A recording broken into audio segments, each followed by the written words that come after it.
First charging. So from 60% or 63 yan, 2 hours. Sa 7 kilowatt to ah. Bago ka mag-charge, so itatap mo muna yung card.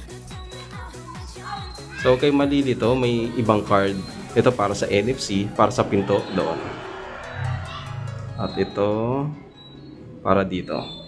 So pagkasaksak mo doon, hindi pa magsa-start yan mag-charge. Kailangan mo pa i-top to.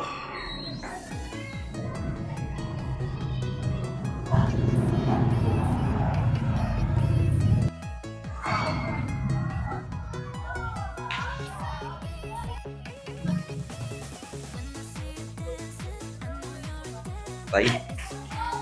Hindi ko muna iwa 100. So para patay, ayan, pindutin lang ulit. Ang tumunog. Ayan, matay na. Uhugutin na lang.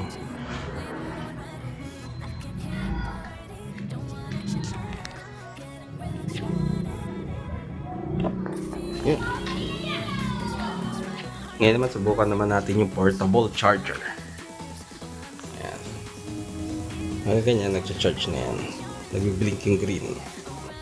So, ayan, yung 3 Pro, may ground. Medyo masikip lang, pero ito papakita ko yung screenshot ng video.